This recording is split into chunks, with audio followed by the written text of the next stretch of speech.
तथागत भगवान गौतम बुद्ध, त्यांचा धम्म व सावक संघ ह्या तीन रत्नाला अभिवादन. भारतरत्न बोधिसत्व डॉक्टर बाबासाहेब आंबेडकर यांच्या धम्मक्रांतीला पंचांग प्रणाम.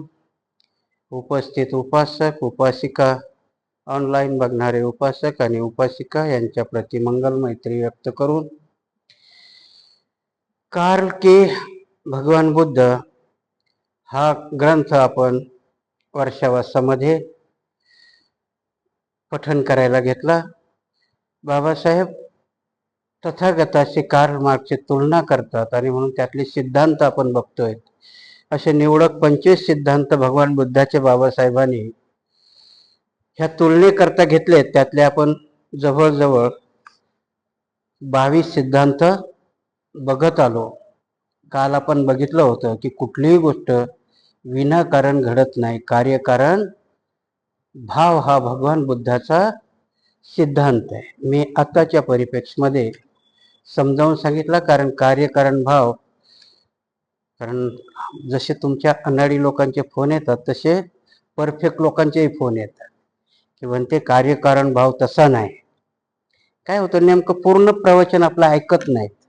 कारण मी सुरुवातीलाच सांगितलं होतं की भगवान बुद्धाचा कार्यकारण भाव सांगायला गेलो की तुमच्या डोक्यावरून जाईल. कालचं हे माझं वाक्य होतं. कारण भगवान बुद्धाचा कार्यकारण भावाचा सिद्धांत हा धार्मिक आणि आपल्या कृतीवरती अवलंबून सांगितला. पण जशाला तसा समजावायला बाबासाहेब म्हणतात की अस्पृश्याच्या प्रश्नावरती मी लढतोय तर त्यांच्या मोक्षाकरता नाही लढत, किंवा त्यांना कुठला तरी देव भेटून द्यायचा आहे त्याच्याकरता नाही लढत.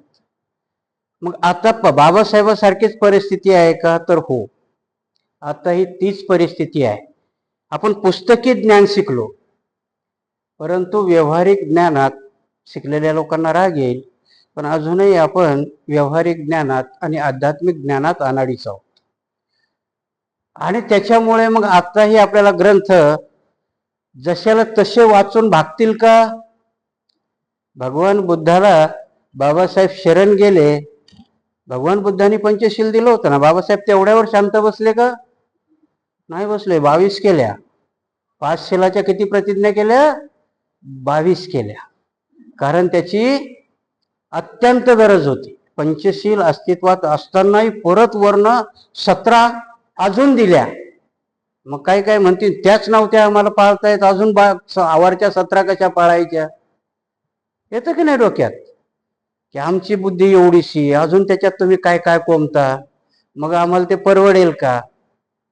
कारण जरी परवडणारं नसतं, मार्केटमध्ये गेलात, कुठल्या तरी गाडीच्या शोरूम मध्ये गेला तर आवडणारी लिमोझन असते, आहे की नाही? पण पात्रता वॅगनारचीच असते ना घ्यायची. लिमोझन आपल्याला खूप आवडते आणि म्हणून डोक्यातून काढून टाकता का? नाही. तिथून बघून आल्यावर एका कोपऱ्यात कुठेतरी ठेवता की आता वॅगनर घेतो पण लिमोझन घेऊ. तसंच आहे पंचशील आणि 22 प्रतिज्ञाचं. आरामात का होईना शिकाल, आरामात का होईना. कारण हे कुठलेही बदल एका माणसाकडे बघून होत नसतात, ते पिढ्या करता असतात. आणि म्हणून कुठलेही महापुरुष किंवा सत्पुरुष हे एका माणसाकरता झगडत नाही. आणि म्हणून मग त्यांचे सिद्धांत समजावून सांगत असताना आपल्याला आत्ताच्या जमान्यामध्ये, तुम्ही जर आता 40 वर्षापूर्वीची परिस्थिती घेतली तर 40 वर्षापूर्वी कॉम्प्युटर, आयफोन, मोबाईल हे होते का? तरी दुनिया जगत होती ना. आता एखाद्याला जर म्हटलं की एक दिवसाकरता फोन घरी ठेवून जाय, काय होतंय आपलं? आता म्हणून ते जीवनावश्यक वस्तू पहिल्याने काय सांगायचे? अन्न, वस्त्र आणि निवारा. माझा नातू होता, तो नेमकाच पहिलीच जायला लागला. तो म्हणे नाही नाही आता त्याच्यात ऍड करा अजून काही ना काही. म्हटलं काय करायचं ऍड? म्हणे मोबाईल. आवश्यक वस्तूमध्ये पण त्याच्याकरता मोबाईल आवश्यक होता. आणि म्हणून हे सिद्धांत आपण समजावून सांगत असताना मी काही काही गोष्टी, मला फोन येतात. आता कधी कधी वाटतंय की ते फोन करू नका असं म्हणायची वेळ आली. कारण काय होतं की प्रश्न चांगला विचारला की मलाही बरं वाटतं. पण जर तो प्रश्न तुम्ही जाणून बुजून माझ्या बुद्धीची परीक्षा घ्यायकरता विचारत असेल, मग मला राग येतो. कारण मी कितीतरी वेळा सांगितलं की मी तुमच्यासारखाच माणूस आहे, मला सर्वच येत आहे असं म्हटलं मी बुद्ध झालो असतो ना. सर्वज्ञ होणं म्हणजे बुद्ध होणं. मी अजून चांगला भिक्षू पण नाही झालो, आणि तुम्ही माझ्याकडून अपेक्षा सगळ्याच जर गोष्टीची करत असाल तर कसं शक्य आहे? तुम्ही अपेक्षा तेवढीच करा ना. त्या विहिरीत जर पाणी एवढंच आहे आणि तुम्ही पुरं शेत भिजवायची अपेक्षा करत असाल तर शक्य नाही. मग दोघांचाही अपमान होतो. कारण तुम्ही ज्याला ऐकायला बसलात त्याच्याजवळ जेवढं आहे तेवढं सांगण्याचा तो प्रयत्न करतो, आणि त्याच्यापेक्षा जास्त पण निरर्थक विचारायचा प्रयत्न करत असाल तर मग थोडस वाईट वाटतं. अशाच काही काही गोष्टी घडतात. म्हणून नावं न सांगण्यापेक्षा. आणि परत दुःख कुठल्या गोष्टीचं होतंय की ज्याच्याकडून अपेक्षा करतो आपण. आईला 2 मुलं आहे, एक लंगडं आहे आणि एक चांगलं आहे, तर ती आई कोणाकडून अपेक्षा करेल कमाईची? चांगल्याकडून करेल की नाही? आणि जर ते चांगलं दारू पिऊन पडत असेल आणि लंगडच कमवून आणत असेल तर विरोधाभास होतो की नाही? ज्याच्यापासून आम्ही अपेक्षा करतो ते कमवत नाही. म्हणून ते मनाने सांगायचे ना की ओळख करून द्यायला आपल्या घरी आला तर बाबा 4 मुलं आहे, हा काय करतो म्हणे इंजिनियर आहे, दुसरा काय डॉक्टर आहे, तिसरा काय तर म्हणे वकील आहे, चौथा तर बाप हळूच आवाजात सांगतो चोर आहे. म्हणे एवढे सुंदर झाले मग हा चोर कोण बनवला? म्हणे हेच घर चालवतो, बाकीचे सगळे बेकार आहे. अशी परिस्थिती व्हायला नको. आणि म्हणून माझ्या बुद्धीला येईल तसा मी समजावण्याचा, पण हा चुकीचा नाही समजावतो एवढी माझी गॅरंटी आहे. कारण मी काहीही माझ्या मनाचं सांगत नाही. ज्यालाही मी वाङ्मयाच्या भाषेत म्हणतात की त्याला अलंकारिक करून सांगतो फक्त खाली. कारण तुम्हाला जर ते बुद्धाच्या भौतिक भाषेत सांगायला गेलो तर तुम्ही नाही येणार परत विहारामध्ये. कारण मी सांगितलं ना की बौद्धिक हे तुम्हाला 45 मिनिटाच्या पुढे नाही सहन होत, कोणालाच नाही होत, मलाही नाही होत. आणि म्हणून त्याला थोडीशी मनोरंजनाची किंवा कुठल्या तरी यमकाची साथ देण्याचा मी प्रयत्न करतो. अतिशयोक्ती कुठली करत नाही. याच्यावरून तुम्ही ओळखून घ्या की मला कसा फोन आला असेल ते. आजचा आपण सिद्धांत बघतोय. काल बघितलं होतं की कार्यकारण भावाशिवाय किंवा कारणाशिवाय काहीच घडत नाही. आणि विनाकारण कधी कधी आपण म्हणतो की नाही, ही बाई मला विनाकारण त्रास देते. शब्द येतो की नाही आपल्याकडं, ही बाई मला विनाकारण त्रास देते. आणि बुद्ध म्हणतात विनाकारण असं काही घडत नाही. म्हणजे आपण चुकीचं बोलत असतो की नाही. आणि हा सिद्धांत मी काल तुम्हाला समजावून सांगितला. आता अडचण काय होते की मी समजावताना थोडस राजकारणाची झालर देतो, तीच लोकांना पटत नाही. काय करू, माझी अडचण आहे. कारण बाबासाहेब साधू नव्हते ना. बाबासाहेब साधू होते का? भिक्षू होते का? तर नाही ना. बाबासाहेब पट्टीचे राजकारणी होते. आणि मग बाबासाहेब सांगायचे तर राजकारण वगळून सांगता येईल का? बाबासाहेब अपूर्ण होतील ना. कारण राजकीय बाबासाहेब सांगितल्याशिवाय बाबासाहेब पूर्ण कळणार नाहीत. आणि राजकीय बाबासाहेबांमधूनच तुम्हाला आध्यात्मिक किंवा धार्मिक बाबासाहेब समजतील. आणि ज्यांना राजकीय बाबासाहेब समजून घ्यायचेच नाही ते माणसं ढोंगी आहे. कारण बाबासाहेबांनी तुम्हाला आत्ता जे कपड्यात आणलं ना ते राजकारणामुळे, अध्यात्मामुळे नाही. बाबासाहेब जर सुरुवातीलाच बुद्ध झाले असते ना तर तुमची महारकी गेलीच नसती. बाबासाहेबांनी अगोदर तुम्हाला माणसात आणलं, कपडे घालायला शिकवलं, राजकीय परिपक्व केलं आणि मग तुमच्या हातात धम्म दिला. म्हणून तुम्ही तो आजपर्यंत पेलताय. जर तुम्हाला राजकीय शहाणपण बाबासाहेबांनी दिलं नसतं तर आम्हाला धार्मिक गोष्टीही पेलता आल्या नसत्या. हे सध्या तरी बुद्धिजीवींनी लक्षात घ्यावं. तुम्ही जे काउंटर करायला जाता की नाही निरर्थक, ते निरर्थक काउंटर ही बाबासाहेबाच्या राजकारणामुळेच आहे. जर बाबासाहेबांनी राजकारण शिकवलं नसतं तर तुम्हाला प्रश्न विचारायची अवकाश आली नसती. आणि म्हणून आपण कुठली धार्मिक गोष्ट समजून घेताना आणि अध्यात्म आणि व्यवहार बाबासाहेबांनी कितीतरी सोप्या भाषेत सांगितलं. आणि ती अवघड भाषा सोपी भाषा एकत्र करून सांगितलं की बाबासाहेब म्हणतात की लोकशाहीचा डोलारा जोपर्यंत आर्थिक आणि सामाजिक लोकशाही मिळत नाही तोपर्यंत हा डोलारा कायम राहणार नाही. आताही मी तुम्हाला सांगतो की तुमच्या घरामध्ये पैसा कितीही येत असेल, पण त्याला जर अध्यात्माची आणि व्यवहाराची जोड नसेल तर बर्बाद व्हायला वेळ लागत नाही. हे लक्षात येत नाही कोणाच्या. पण आजची आपली घरं कंगाल का होत आहेत, मुलं व्यसनी का होत आहेत, बर्बाद का होत आहेत, याचा विचारच तुम्ही करत नाही. त्याचं कारण शोधण्याचा प्रयत्न करत नाही. कारण वेगळी शोधता तुम्ही, कारण वेगळंच असतं. आणि म्हणून एक सर्वे आहे की सगळ्यात जास्त दारू पिणारी मुलं कुणाची असतील तर पोलिसाची. पोलीस दारूच्या अड्ड्यावर रेड टाकतो, बाप दारूचे अड्डे बंद करायला सांगतो, आणि जास्त दारू पिणारी पोरं कोणाची आहेत? पोलिसाची. का होतं असं?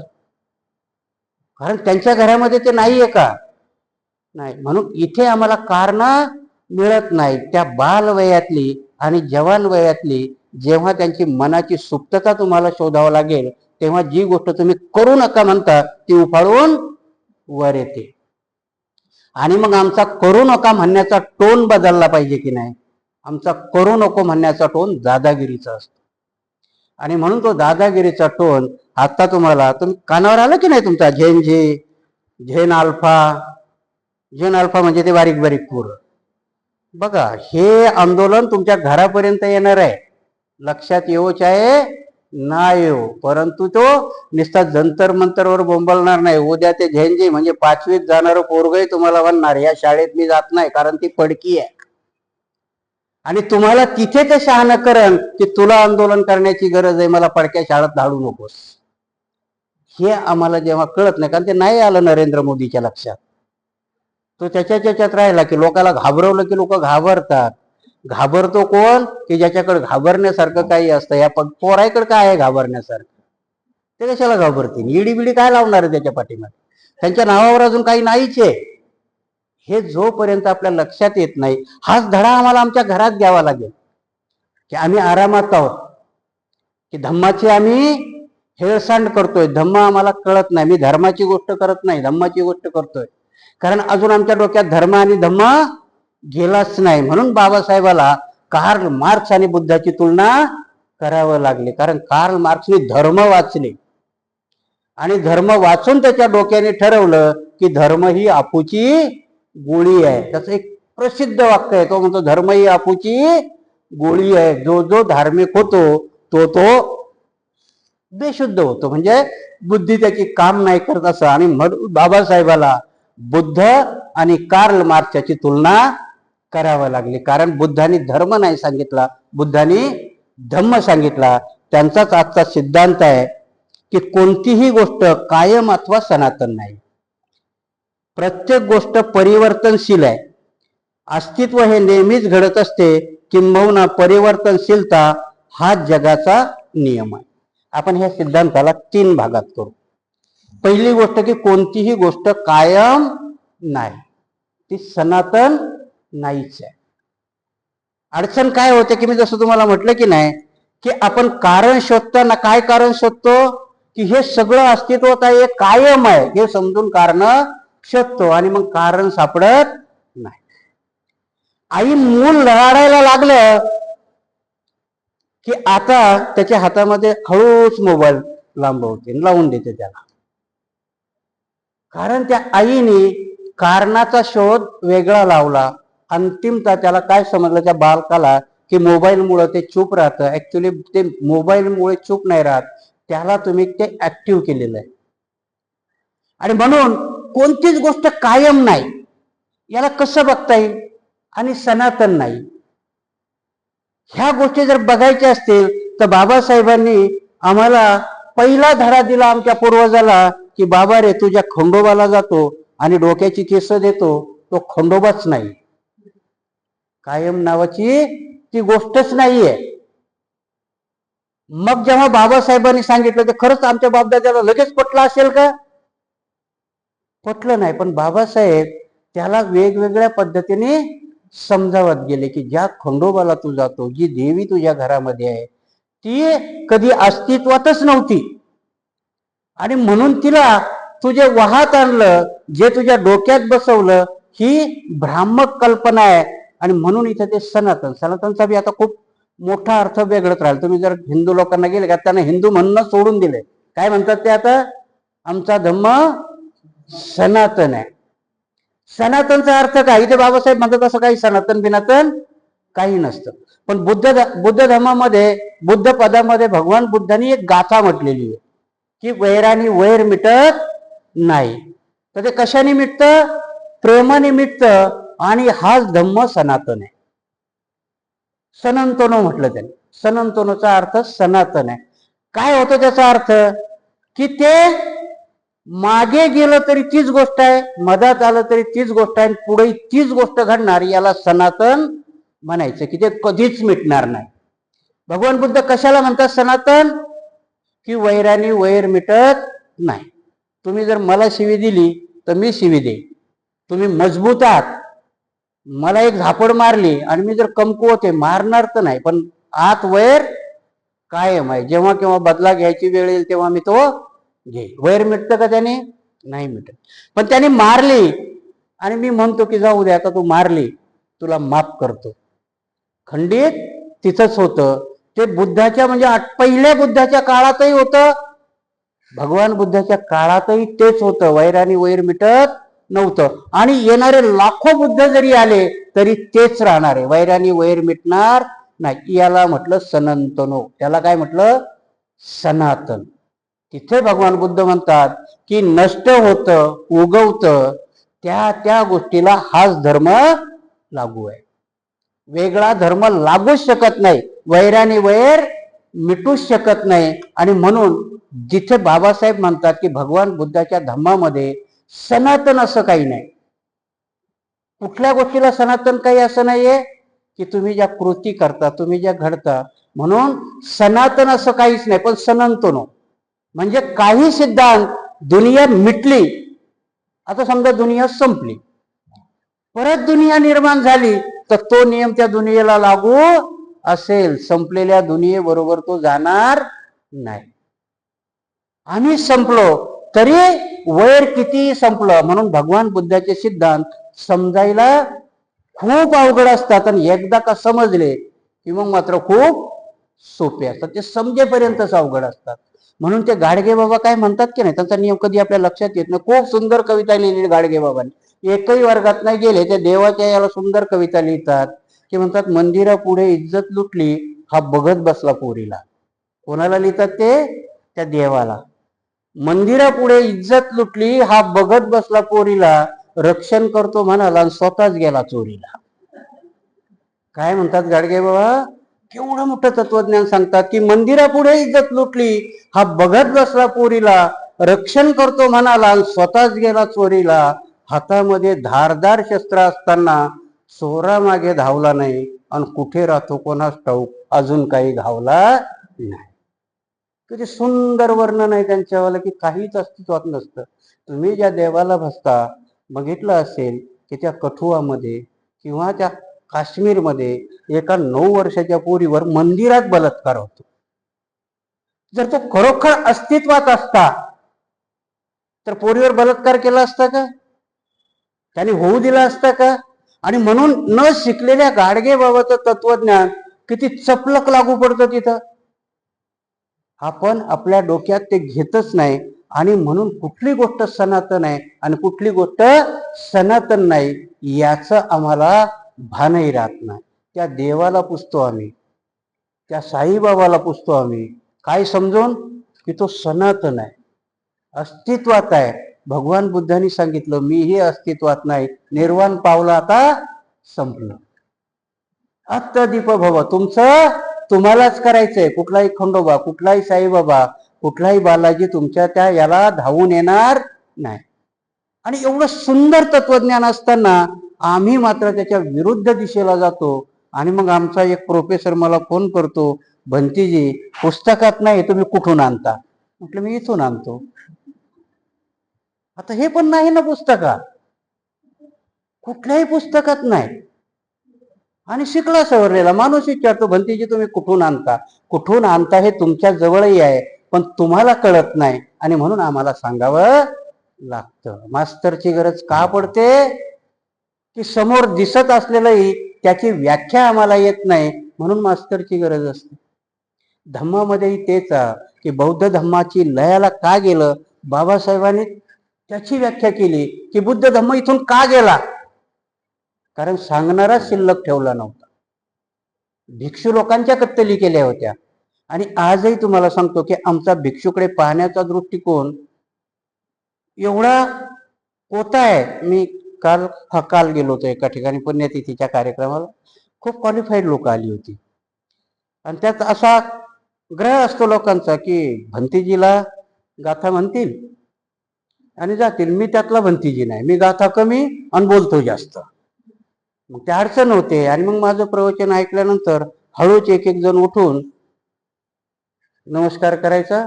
एका जणांना हळूच विचारलं, भंतीजी किती शिकलात? आता काय सांगू द्याला.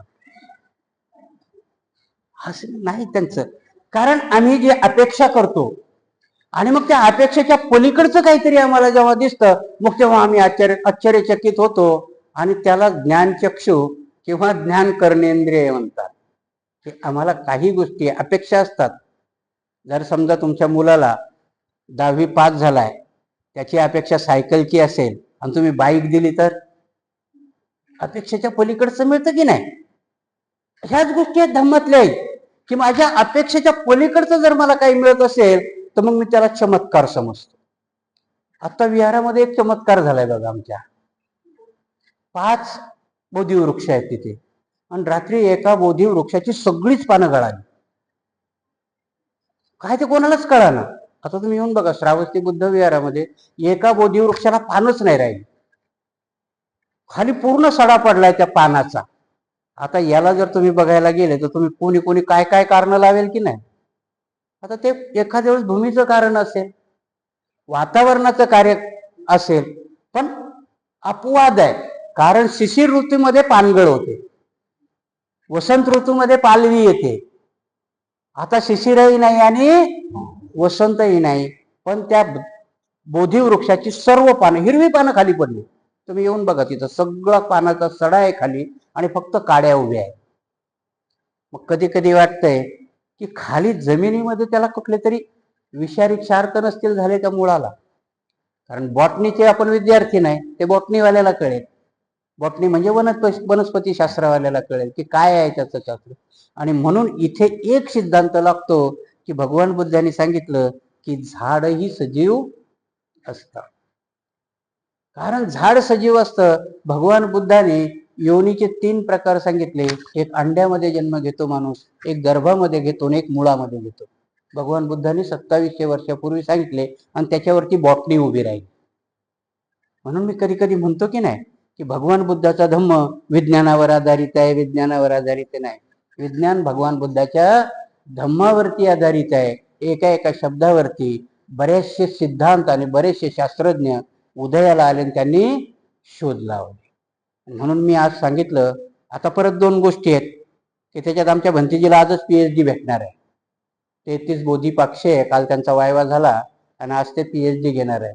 म्हटलं तुमची PhD घेता घेता युनिव्हर्सिटीच्या बॉटनी विभागाला सांगा आमच्या इथे एक चमत्कार झाला, येऊन बघा काय आहे ते सांगा, नाही तर लोक त्याला नवस करतील. पण त्याच्या बाहेर एक वडाचं झाड आहे. श्रावस्ती बुद्ध विहाराच्या बाहेर एक वडाचं झाड आहे. आणि परवा दिवशी बघितलं, एका बाईने वर साडी बांधली आणि खाली लिंब हळद कुकू वाहून गेली. म्हटलं हे पहिलं उचला, नाही तर लोक म्हणतील विहाराच्या बाहेर अंधश्रद्धा सुरू. म्हणजे कुठल्या प्रक्रिया कुठे होतील सांगता येत नाही. ते बी उचलायला घाबरू लागले. म्हटलं मी उचलतो, मला काय होत नाही. सांगण्याच्या गोष्टी कशा आहेत की आपण हे सिद्धांत डोक्यात घेतले नाही. एखादं लिंबू मारून जर कोण्या माणसाला मारता आलं असतं तर आम्ही बॉर्डरवर हे सगळे वैद्य नसते का जमा केले की बाबा मार पाकिस्तानला एक लिंबू, कशाला एवढी लोक आमचे सैन्य मरू देतो, आहे की नाही. एक लिंबू पाठवलं असतं याच्यामध्ये. आमचा तो संरक्षण मंत्री आमच्या त्या विमानाला लिंबू बांधतो. याला लोक बाबासाहेब आणि भगवान बुद्ध काय म्हणतात तर बिमार आहे म्हणतात. तुम्ही पूर्ण समाज बिमार आहे.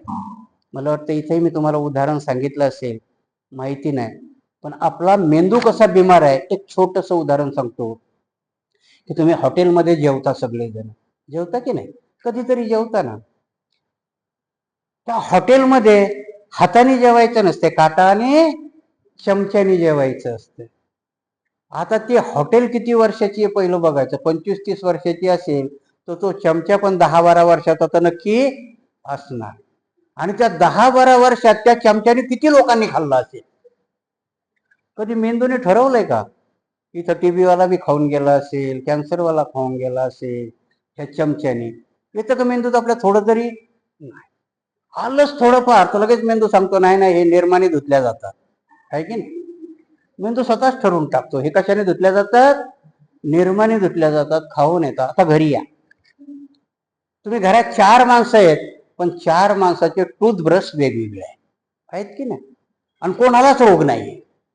मग का नाही एकच वापरत निरमा पावडर न धुवून? वापरता का नाही? ही मेंदूची गुलामी. त्याने ठरवून टाकलेलं आहे की कुठे काय विचार करायचा.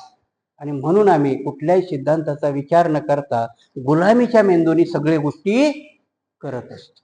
आणि जेव्हा आमचा मेंदू, आमचे बापदादे गुलामच होते ना, त्या मेंदूलाच आव्हान दिलं होतं की नव्हतं बाबासाहेबांनी? आणि एवढं सुंदर एक वाक्य दिलं की गुलामाला गुलामगिरीची जाणीव करून द्या म्हणजे तो बंड करून उठे. गुलामच होते, पण त्या मेंदूला जाणीव नव्हती. जसं हॉटेलात जाऊन आम्ही चमच्याने खातो, आम्ही त्याला ठरवलेलं आहे ह्या चमच्यामध्ये काही दोष नाही, असंच आमच्या बापदाद्याने ठरवलेलं होतं. मग कोणाला तरी यावं लागतं की मग हा सिद्धांत लागू होतो की सगळीच गोष्ट अस्तित्वात नसते, ती सनातनही नसते, तिच्यामध्ये बदल होतात, ती परिवर्तनशील असते. आता मागे मागे तुमच्याही घरात कधीतरी घडलं असेल, टेरेकॉट आणि याचे कपडे लवकर फाटत नाहीत, मग म्हणून आम्ही काय म्हणतो, हा पिवळं झालं द्या टाकून. काय ठरवलं आमच्या मेंदूने? हे फाटत नाही. आता ऍक्च्युली कारण काय असतंय? बायकामध्ये तर जास्त असतं. ही साडी नेसून मी त्या लग्नाला गेले होते आणि तेवढ्या बायकाने ही बघितली, आता परत दुसऱ्या ह्याच्यात गेले तर मेंदूच ठरवतो ना आपलं.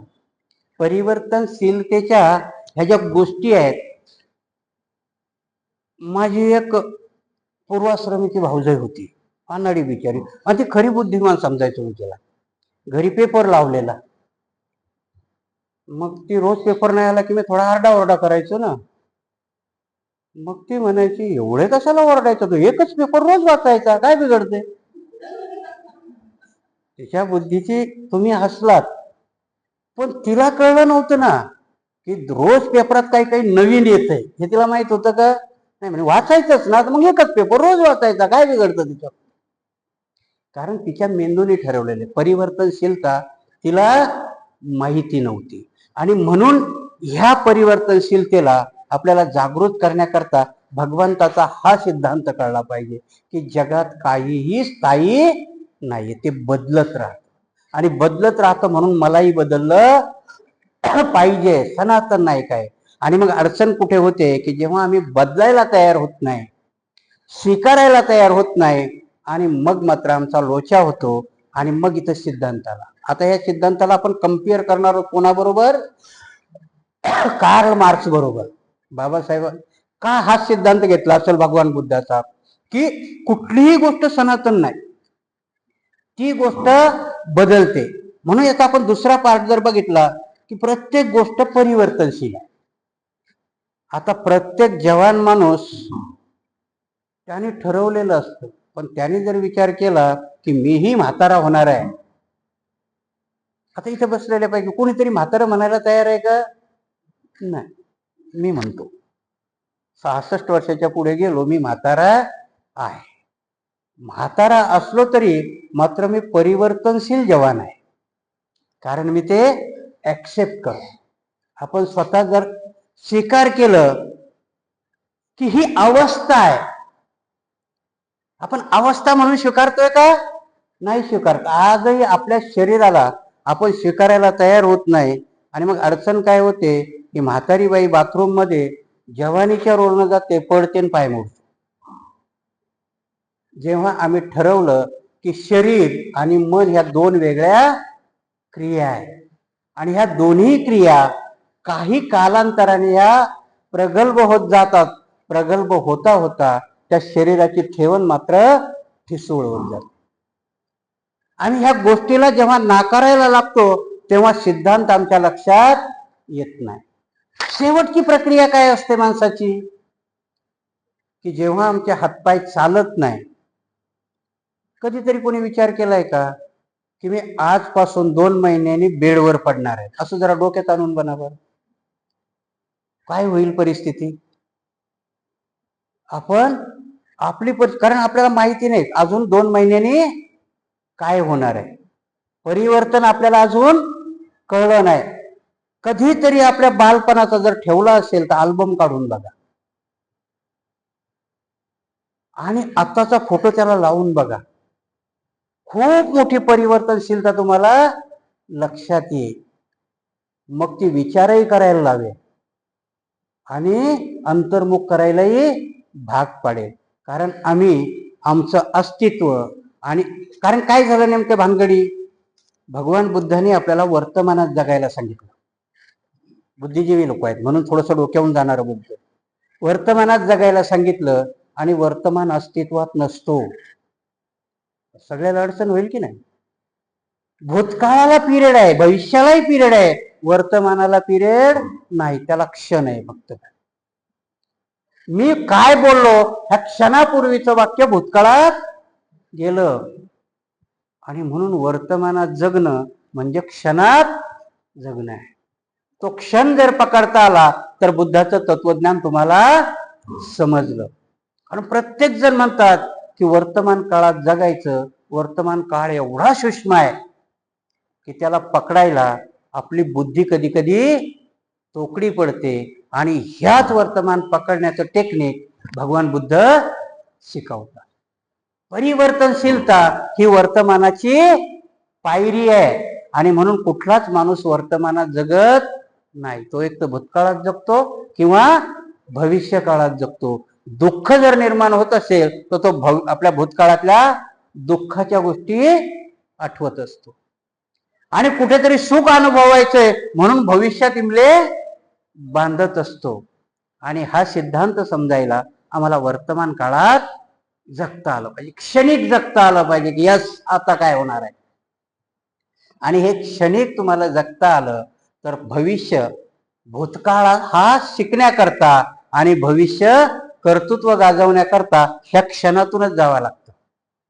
वर्तमानातून गेल्याशिवाय भविष्य उज्ज्वल होत नाही. परंतु वर्तमानातून जात असताना भविष्याचे वेध लागले असताना भूतकाळातल्या चुका सुधारल्याशिवाय जमणार नाही. आणि म्हणून भूतकाळात आम्ही वागत होतो कसे याचा थोडासा आढावा घ्यायचा, वर्तमानामध्ये थांबायचं आणि भविष्याचे इमले बांधत असताना कृती करत जायचं. याला भगवान बुद्ध परिवर्तन म्हणतात. आणि हे परिवर्तन जर आपल्या लक्षात आलं तर प्रत्येक गोष्ट आपल्याच्यात होत नाही. आता अडचण काय झाली की आपण ते परिवर्तन स्वीकारत नाही आध्यात्मिक लेवलवरही. आता बऱ्याचशा वेळेस काही काही गोष्टी येतात की समजल्या जातं की परिवर्तनाची गोष्ट नाही. आणि मग काय होतं, बाबासाहेबांनी सांगितलं की जर आमची बाई गरोदर असेल तर तिचं लक्ष कुठं असतंय, म्युन्सिपाल्टीच्या झाडूवाल्याची जागा खाली होते का. बामणाची बाई गरोदर असेल तर बाबासाहेबाच्या याच्यातलं आहे, माझं वाक्य नाही सांगत, तिचं लक्ष असतंय की जजची खुर्ची कुठली खाली होते का. एवढा फरक असतो. का असतो तर ती वर्तमानात जगून भविष्याचा वेध घेते. आम्ही भूतकाळाचा वेध घेऊन वर्तमानच मारून टाकतो. कारण जर वर्तमान मारायला लागल्या तर पिढ्या सुधारणार नाहीत. का सिद्धांत शिकायचे, का कार्ल मार्क्स अर्ध्या जगाला पागल केलं होतं त्यांनी वर्तमानात जगायला सांगितलं होतं. कामगाराला स्वप्न दाखवलं की राज्य तुझंच आहे, तो हुकुमशाही न कर, काप लोकांना, राज्य आण तुझं, कारण निर्मितीची पॉवर तुझ्या हातात आहे. कार्ल मार्क्सने मजुराला काय आवाहन केलं होतं की तू निर्मिती करतो. आजही तुम्ही बघितलं कारखान्यात कोण घडवतंय, तुमच्या अंगावरच्या कपड्यापासून याच्यापासून कोण राबतंय, यालाच आव्हान दिलं होतं ना त्या कार्ल मार्क्सने की बनवतो तू आणि संध्याकाळी तुझी पोरं उपाशी आहे. आणि ही बंडखोरी त्याच्या मरणाच्या नंतर 70 वर्षांनी रशियाने स्वीकारली आणि 32,000 लोक मारली. क्रांती घडवायला 32,000 लोक लेनिननी मारले. म्हणून साम्यवादही रक्ताच्या थारोळ्यात उभा राहिला. म्हणून बाबासाहेब कृती करतात. भगवान बुद्धांनी क्रांती केली, रक्ताचा एकही थेंब सांडू नाही दिला. त्यावेळेस जसं कार्ल मार्क्सने अर्धी दुनिया पागल केली, भगवान बुद्धांनी आपल्या जिवंतपणे अर्ध जंबूद्वीप पागल केलं. आणि मेल्यानंतर तर पूर्ण आशिया, लाईट ऑफ आशिया म्हणतात भगवान बुद्धाला. माहिती आहे का तुम्हाला? लाईट ऑफ आशिया म्हणजे आशियाचा प्रकाश म्हणतात. आणि कशामुळे? म्हणून हे सिद्धांत माझ्या फोन करणाऱ्या मित्रांना, की बाबासाहेबाचा एक ओळीचा सिद्धांत राजा एवढाच नाही रे, तो एवढा मोठा आहे. सांगताना लाईट ऑफ आशिया आहे त्याच्यामध्ये. त्या एका ओळीमध्ये काय आहे? लाईट ऑफ आशिया आहे. तर ओमाबाचा नॉलेज ऑफ सिम्बॉल आहे. ह्या गोष्टी त्या ओळीत दडलेल्या आहेत, त्या सांगाव्या लागतील आपल्याला. आणि जोपर्यंत त्या समजणार नाहीत, त्या समजल्याशिवाय तुम्ही बुद्ध होणार नाही. असे बुद्ध आम्ही आहोत. कशा करता? जय भीम बोलून किधर विषय, याचे बुद्ध आम्ही आहोत. बाबासाहेबाला हे बुद्ध अपेक्षित नव्हते. आणि म्हणून बाबासाहेब 14 ऑक्टोबर 1956 आपल्याला दीक्षा दिल्यानंतर श्याम हॉटेलच्या बाहेर कार्यकर्त्यांना सांगतात की बुद्ध झालात तर बुद्ध दिसले पाहिजे. आमच्या लक्षात येत नाही, ते प्रवचन आता सांगत नाही बसणार, परंतु आपण जर बघितलं की प्रत्येक गोष्ट परिवर्तनशील आहे आणि त्या परिवर्तनाबरोबर आम्हाला चालता आलं पाहिजे. आम्ही त्या परिवर्तनाबरोबर चालायला नाही शिकलो, म्हणून ही अधोगती आहे. सिद्धांत जर समजून घेतले, कार्ल मार्क्सने अर्धी दुनिया वेडी केली, बाबासाहेबाला तीच भीती होती. का होती? तर त्यावेळेस काही बुद्धिजीवी जो वर्ग होता तो थोडा थोडा साम्यवादाकडे, कम्युनिझमकडे झुकत होता. आणि बाबासाहेब दूरदृष्टीवाले होते, त्यांना पतन माहिती होतं. बघा, बाबासाहेब गेल्यानंतर रशियाचं पतन झालं. आज रशिया अस्तित्वात नाही. त्या एका रशियाचे 32 राष्ट्र झाले. का? कारण तो सिद्धांत भगवान बुद्धाच्या सिद्धांतासारखा मजबूत पायावर उभा नव्हता, तकलादू होता. ते मृगजळासारखा होता. आणि आजही आम्ही मृगजळासारखेच पाठीमागं लागतो, की आमच्या देवेंद्र फडणवीसांनी लाडकी बहीण योजना कबूल केली की आमच्या सगळ्याच बाया पाठीमागं पडतात. मृगजळ असतं ते. मृगजळ समजायला ही सिद्धांत आपल्या लक्षात आली पाहिजे. म्हणून ती मेंढराची गोष्ट सांगितलेली, की मेंढराला कांबळ दान करू नका, कारण ती त्याच्या लोकरीपासून बनते. म्हणून तसेच लाडक्या बहिणी 1500 रुपये घेऊ नका, ते तुमचेच आहेत. ते कसे उपयोगाला आणायचे ते त्यांना शिकवा, म्हणजे 1500 रुपये घ्यायची वेळ तुमच्यावर येणार नाही. आणि म्हणून बाबासाहेब म्हणतात की भिकाऱ्याला भीक देणं जरी सेवा वाटत असेल, पण त्यांनी भीकच मागू नये अशी परिस्थिती निर्माण करणं, बाबासाहेब याला सेवा म्हणतात. हा सिद्धांत आमच्या लक्षात आलाच नाही. आणि म्हणून आम्ही चारिका आणि भिकेमध्ये तफावत केली नाही. माझ्या चारिकेचा एक फोटो माझ्या पूर्वाश्रमीच्या पोराला पाठवला, तो ढाय मोकलून रडतो, कारण तो त्याला भीक समजतो. त्याला समजावून सांगावं लागलं की ती चारिका भीक होऊ शकत नाही, ती चारिका तुला कळली पाहिजे. तेव्हा त्याला मला समजावं लागलं, कारण 33 वर्ष मी त्याला नाही समजू शकलो. ते मात्र एका प्रवचनात समजला, आणि आता ते रोज माझ्या प्रवचनाची वाट बघतात. एक बाप म्हणून नाही, तर एक चांगला भिक्षू म्हणून. कारण ते पहिले नव्हते ऐकत माझं, कारण हे सिद्धांत तोपर्यंत. म्हणून मी तुम्हाला सांगितलं ना की मास्तराची गरज का लागते. मास्तर तसंच होता येतं का? नाही होत आहे. डीएड किंवा बीएड करावं लागतं. भिक्षू तसंच नाही होत आहे, त्याला क्वालिफिकेशन आहे.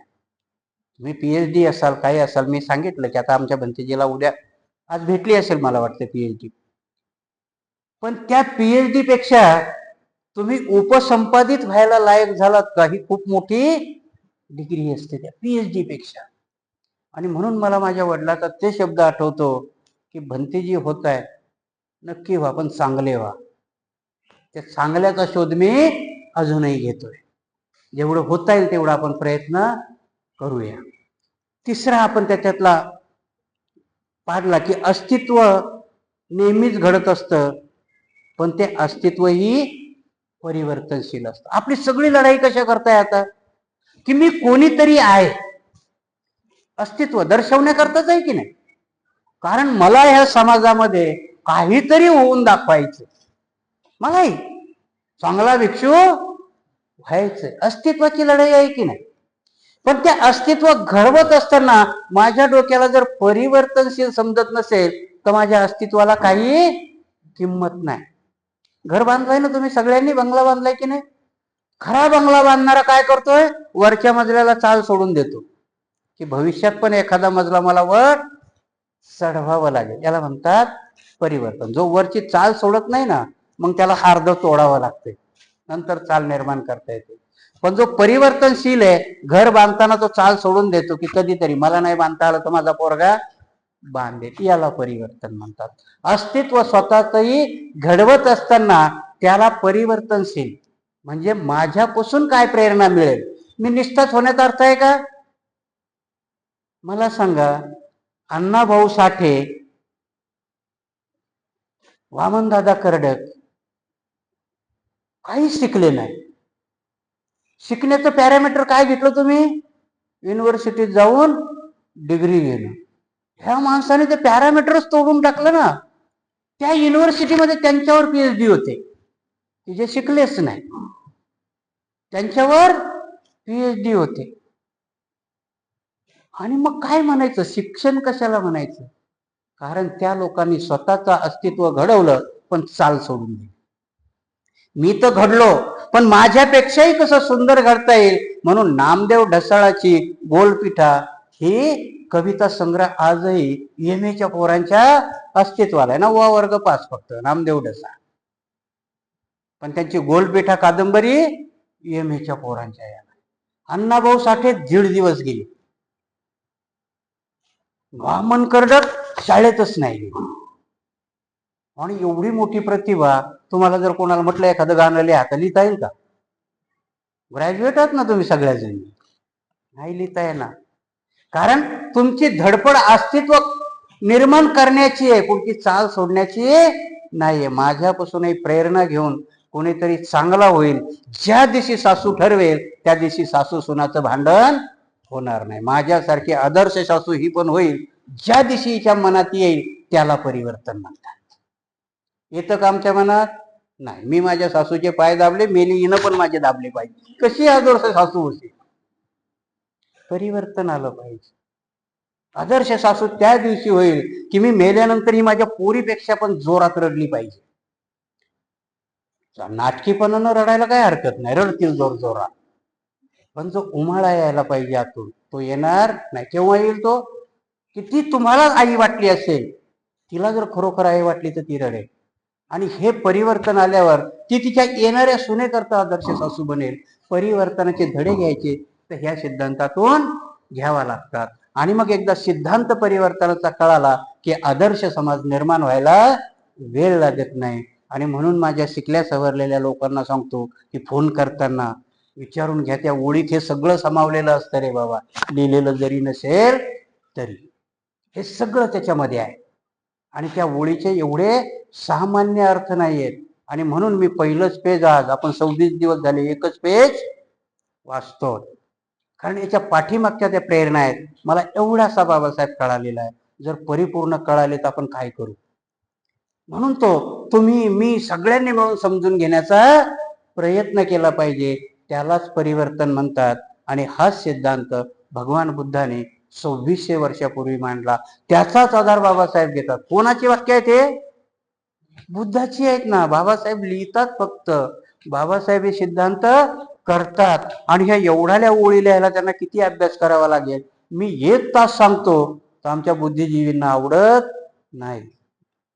बाबासाहेबाला किती अभ्यास करावा लागला असेल, एक एक वाक्य निर्माण करायला पूर्ण त्रिपिटक चाळावं लागलं असेल बाबासाहेबाला. तेव्हा तर कुठे गुलामाला गुलामगिरीची जाणीव करून द्या म्हणजे तो बंड करून उठेल असंच आठवलं का.